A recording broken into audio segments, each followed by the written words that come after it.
नमस्कार, मेरा नाम है सविता प्रधान। जैसा कि मैंने कहा था कि मैं अपनी पढ़ाई की जर्नी को आप लोगों के साथ शेयर करूँगी। किस तरह की समस्याओं को मैंने सामना किया और पढ़ाई के साथ-साथ जीवन की किन समस्याओं के साथ में मैं आगे बढ़ी। मैंने घर तो छोड़ दिया लेकिन ना मंजिल पता थी, ना रास्ता पता थी कि कहाँ जाना है, कहाँ रहना है, क्या करना है, कुछ भी नहीं पता था। घर छोड़ने के बाद सबसे पहली समस्या थी रहने की कि मैं कहाँ रहूँगी। तो भोपाल में मेरे एक रिलेटिव रहते थे, भाई-बहन साथ में रह रहे थे और पढ़ रहे थे, तो उनसे मैंने कॉन्टैक्ट किया और उनसे रिक्वेस्ट की कि मुझे कुछ दिन के लिए अपने साथ में रख लें, फिर मैं कुछ करूँगी, रहने की कोई व्यवस्था करूँगी। तो उन्होंने मेरी रिक्वेस्ट एक्सेप्ट करी, उन्होंने माना और मुझे अपने घर में रहने के लिए जगह दे दी। एक बहुत ही छोटा-सा घर था उनका, लगभग 3 साढ़े 300 स्क्वायर फीट का, 2 छोटे कमरे और 1 लैट बाथ था, बहुत छोटा-सा था। तो वहाँ पे मैं रहने लग गई और रहने के साथ में जीवन यापन एक समस्या थी। तो साथ ही साथ में वहाँ कुलार रोड में मैं रहती थी, उनका घर कुलार रोड में था, तो उन्हीं के साथ में मैं कुलार रोड रहती थी। उस समय बस मेरा एक ही उद्देश्य था, वो था कोई एक सरकारी नौकरी ढूँढना। चाहे वो बाबू की नौकरी हो या कोई और नौकरी, छोटी-मोटी कोई भी नौकरी, प्राइवेट नौकरी भी मैं करने के लिए तैयार थी। मैं उस समय लोक प्रशासन विषय से प्राइवेट एमए भी कर रही थी, तो कोई भी छोटी नौकरी ढूँढना मेरा एम था लाइफ़ का। तो उस समय जो रोज़गार निर्माण पेपर आया करता था, उसमें सरकारी नौकरी की वैकेंसियाँ निकला करती थी। तो रोज़गार निर्माण पेपर हम लोग जो है वो लिया करते थे। उनका जो भाई था वो भी सरकारी नौकरी ढूँढ रहा था, तो वो लेता था रोज़गार निर्माण पेपर। तो उसी में मैं भी ढूँढती थी कि कोई सरकारी नौकरी जो है वो मिल जाए और मेरी नौकरी लग जाए और किसी तरह से मैं अपना जीवन यापन कर सकूँ। और मेरे साथ में 2 छोटे बच्चे भी थे। एक बच्चा 4-5 महीने का था और एक बच्चा पौने 2 साल करीब का था, 2 साथ में रह रहे थे मेरे। तो उनके भी जीवन यापन की ज़िम्मेदारी मेरे ऊपर थी, तो बहुत ही मैं दबाव में थी। सामाजिक रूप से तो बहिष्कृत थी ही थी। परिवार में मेरी माँ ने उस समय मेरा साथ दिया और मेरी माँ उस समय आ गई। तो उस छोटे से घर में मैं, मेरे दोनों बच्चे, वो 2 भाई-बहन और मेरी माँ, 6 लोग एक छोटे से घर में रहने लग गए। तो सामने एक आंटी जी रहती थी, उनके 2 बच्चे थे, तो उन्होंने कहा कि मैंने उनसे रिक्वेस्ट की कि अगर आप कहीं बच्चों को पढ़ाने के लिए मुझे बोल दें, तो मैं आपके बच्चों को पढ़ा सकती हूँ। तो उनका एक बच्चा नर्सरी में था और एक शायद दूसरी या पहली कक्षा में था। तो उनके 2 बच्चों को पढ़ा रही थी, तो ऐसी पड़ोस की एक आंटी थी, उन्होंने भी अपने दोनों बच्चों को मेरे पास में पढ़ने के लिए कहा। तो ऐसे 4 बच्चे मेरे पास पढ़ने के लिए हो गए, दोनों सेम उम्र के थे चारों बच्चे। इसके साथ मुझे पार्लर का काम आता था, तो उसी बिल्डिंग में मैं लोगों के घर में जाके आईब्रो बनाना, वैक्सिंग करना, बॉडी मसाज करना, ये सब काम भी करने लग गई नौकरी ढूँढने के साथ में। और घर का काम भी हमने, जो उसकी बहन थी उसके साथ में बाँट लिया था। रात का जो था बर्तन और खाना मैं करती थी और सुबह का बर्तन और खाना वो करती थी। अब नौकरी ढूँढते-ढूँढते ऐसा हुआ, ये सब काम कर ही रहे थे, पार्लर का, बच्चों को पढ़ाने का और साथ में बच्चों को देखने का। मानसिक रूप से मैं टूटी हुई थी ही सही। रोज़गार निर्माण में एक बार पीएससी का विज्ञापन आया। दूर-दूर से मेरा पीएससी का से कहीं लेना-देना नहीं था। मैं पीएससी के विषय में कुछ नहीं जानती थी। मैं बस एक नौकरी ढूँढ रही थी, किसी तरह से अपने बच्चों को पाल लूँ और अपना जीवन जी सकूँ, इसलिए मैं एक नौकरी ढूँढ रही थी। अब तक की जो वैकेंसियाँ, बहुत कम उस समय वैकेंसियाँ निकल रही थी, पर जो निकलती थी वो, उनमें सैलरी होती थी 4,000 3,000 इस तरह की सैलरी होती थी। पहली वैकेंसी मैंने ऐसी देखी जिसमें 12,000 रुपए सैलरी थी। मैंने कहा यार ये अच्छी नौकरी, 12,000 रुपए सैलरी है। वो जो लड़का उसका भाई था, उसको मैंने थोड़ा-सा मोटिवेट किया कि मैंने कहा भाई ये नौकरी अच्छी है, तू भी दे दे, मैं भी दे देती हूँ। सैलरी 12,000 है, वो भी थोड़ा मोटिवेट हुआ। बोला हाँ यार इसकी नौकरी अच्छी है। फिर उसमें हमने देखा, उसमें पूरा सिलेबस लिखा हुआ था, एग्ज़ाम का पूरा पैटर्न लिखा हुआ था कि प्रीलिम्स होते हैं, मेंस होता है, इंटरव्यू होता है, सारा कुछ उसमें लिखा हुआ था सिस्टम की किस तरह से एग्ज़ाम ऑर्गेनाइज़ होगा। तो हमने सोचा कि चलो इस एग्ज़ाम को देते हैं। मैंने तो बस उसी समय ऐसा मेरे मन में हलचल हो गई कि किसी भी तरह से इस एग्ज़ाम को देना ही देना है और निकलना ही निकलना है।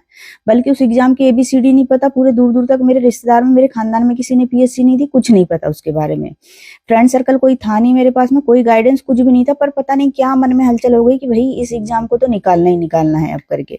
शायद वो सैलरी अट्रैक्शन थी, जो भी था, लेकिन मेरे मन में ये आ गया कि इस एग्ज़ाम को निकालना है किसी भी तरह से कह के। फिर चैलेंज आया कि किताबें कैसे खरीदें? ना उसकी आर्थिक स्थिति इतनी अच्छी थी और मेरी तो ख़ैर बस हम लोग खा पी रहे थे। मतलब स्थिति हमारी ऐसी थी कि बस हम 2 टाइम खाना खाते थे, सुबह का खाना और शाम का खाना।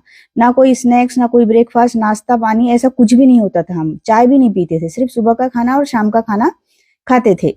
एक समय हमारे पास में ऐसा आया कि हम 1 महीने तक लगातार सुबह दाल चावल, शाम को दाल चावल, सुबह दाल चावल, शाम को दाल चावल, डेली दाल चावल खाते थे। इवन दाल को फ्राई भी नहीं कर पाते। एक दिन तो ऐसा आया कि बहुत दिन हो गए, 1 महीने से ऊपर हो गया, हमने दाल चावल ही खाए। नीचे क्या कोलार रोड में हम लोग रहते थे, तो वहां बाजार भरता था कोलार रोड में। तो जो गोभी बेचते हैं ना, तो गोभी के पत्तों को तोड़ के फेंक देते हैं। तो वो जो लड़की थी, उसका नाम वसुंधरा था, उसको बुब्बूस बोलते थे घर में।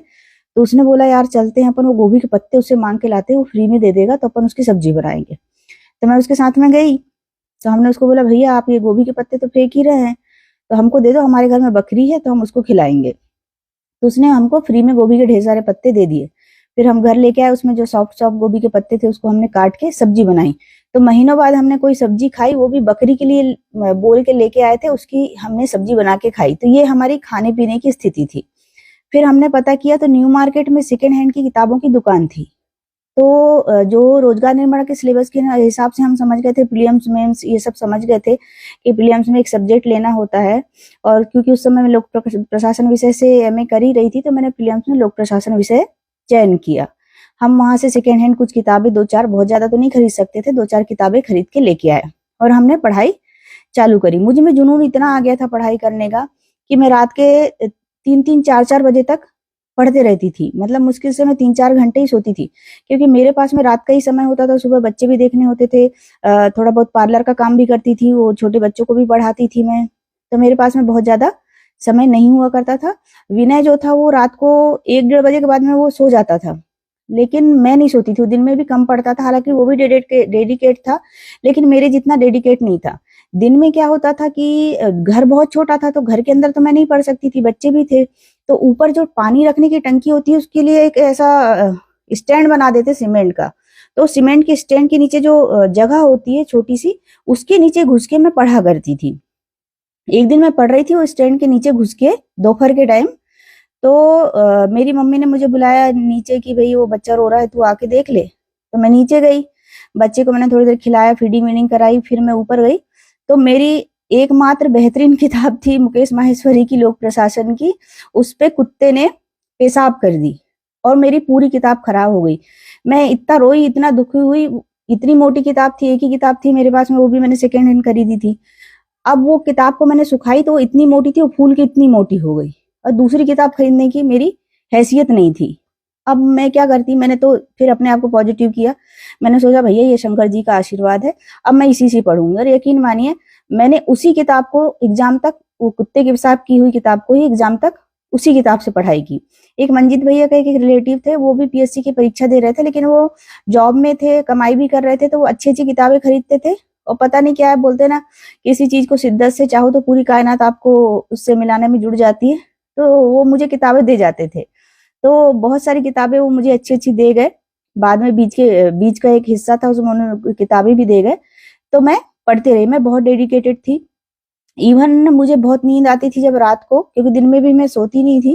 तो रात को जब मुझे बहुत नींद आती थी, तो मुझे कुछ समझ में नहीं आता था, फिर भी मैं जगती थी। इसलिए नहीं जगती थी कि मुझे पढ़ना है, मैं सोचती थी 1 दिन जगूंगी, 2 दिन, 3 दिन, 4 दिन, कभी तो मेरी जगने की आदत होगी, 4-5 दिन, 10 दिन में तो जगने की आदत होगी। अगर मैं सोने लग जाऊंगी तो मेरी सोने की आदत हो जाएगी।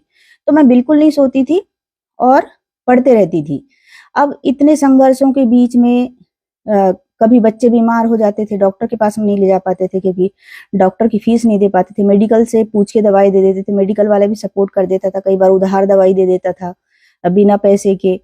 मेरा भाई जो है, वो जब मेरी परिस्थिति देखा, तो उसने हमारे मलाजखंड में तांबे की एक माइंस है, वहां पे उसने 2,000 रुपए महीने की मजदूरी कर ली, और पूरे 2,000 रुपए महीने वो मुझे भेजने लग गया। 10-10 रुपए की नोट की गड्डी थी, पूरे 2,000 रुपए वो महीने वो मुझे भेजने लग गया। तो थोड़ी सी मेरी आर्थिक स्थिति, 2,000 रुपए महीने वो जब भेजने लग गया, तो थोड़ी ठीक हुई उसके मजदूरी के पैसे से। जब मैं प्रीलिम्स देने के लिए पहुंची, प्रीलिम्स के पेपर जीएस और सब्जेक्ट का एक दिन में दोनों पेपर हो जाते हैं। तो जब लोग बाहर निकले तो मेरा मोरल डाउन हो गया, बिल्कुल डाउन हो गया। किसी ने बोला मैंने 80 क्वेश्चन कर लिए, किसी ने बोला मैंने 90 क्वेश्चन कर लिए, इस बार तो कट ऑफ 90% जा रहा है, इस बार तो 80% जा रहा है। पता नहीं क्या क्या बातें करने लग गया। मैं मन ही मन सोचने लग गई, यार मेरा तो मैंने तो 65 या 70 क्वेश्चन किए होंगे ज्यादा, और बाकी के तो मैंने तुक्के मारे हैं, उसमें 2 4 5 सही भी हो सकते हैं, गलत भी हो सकते हैं। तो भाई अपना तो नहीं हो रहा, क्योंकि जिसके मुंह से सुन रही थी वो 80 90 70 75 से नीचे बात ही नहीं कर रहा था।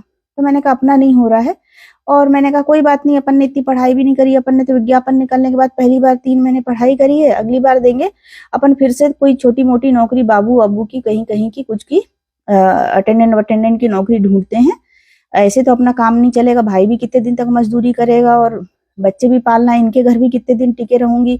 कुछ नहीं बोल रहे हैं इसका मतलब ये थोड़ी कि उनके ऊपर बोझ बन के रहूं। पिताजी चावल भिजवा दिया करते थे, गांव में चावल की खेती होती है, तो चावल भिजवा दिया करते थे, पर किसी के घर में कितने दिन रह सकते आप, वो भी 2 2 बच्चे लेकर के। तो मैंने कहा नहीं भैया, मैं सोच ली कि विलियम से मेरा नहीं होने वाला है, और मैं दूसरी नौकरी की तलाश में लग गई। लेकिन मेरी मेहनत और मेरा भाग्य जो भी कहिए, भोलेनाथ की कृपा, वो जो बड़ी बड़ी बातें हाँ कर रहे थे उनका प्रिलियम्स में किसी का नहीं हुआ। कुछ लोगों को जानती थी उसमें से मैं, मेरे रिश्तेदार भी थे, कुछ परिचित भी थे, उनका नहीं हुआ, और मेरा प्रिलियम्स में चयन हो गया। यहाँ तक का संघर्ष जो था, उसमें एक ठंड का भी आपको वाकया बताऊंगी मैं, कि कड़ाकती हुई ठंड आ रही थी। कोलार रोड में हम लोग रहते थे, तो घर के सामने ही एक गुमटी में रजाई गद्दा बेचते थे एक भैया। तो मेरे पास एक ही गद्दा था, वो गद्दा को आड़ा बिछा के सोती थी मैं, कि बच्चे तो उसमें आ जाते थे आड़े में, और मेरा पैर जो था वो बाहर जाता था, उस साइड में चादर बिछा लेती थी। इतनी ठंड लगती थी, रजाई थी नहीं ओढ़ने के लिए। तो उस समय हमारे सपने क्या हुआ करते थे, काश यार एक रजाई मिल जाती यार, एक गद्दा खरीद सकते हम लोग तो कितना मजा आ जाता। उस कड़कड़ाती ठंड को हमने जाने कैसे ठिठुर के और कैसे खा के और कैसे रह के हमने बिताया है ना। ये जो मैं हंस के और ये मुस्कुरा के बता रही हूँ ना, वो दिन थे जब मैं 2 रुपए का एक पार्ले का एक बिस्किट भी ना अपने बच्चों को नहीं दिला पाती थी। मैं डरती थी कि फुग्गे वाला मेरी गली से ना गुजर जाए और मेरा बच्चा मचल ना जाए कि मम्मी फुग्गा दिला दो। तो वो दिन थे। मैंने प्रीलिम्स निकाली, पर ये इम्तिहान मुझे नहीं पता था आगे अभी ये जो है ये तेज हवा मात्र है, अभी आगे चल के मेरी जिंदगी में तूफान, आंधी और सैलाब जाने क्या क्या आने वाले हैं, उसके लिए मुझे तैयार होना ये मुझे पता नहीं था। तो वो सब मेंस की स्टोरी मैं आपको अगले एपिसोड में बताऊंगी। उम्मीद है मेरी इस स्टोरी से आप जरूर मोटिवेट हुए होंगे। Thank you so much.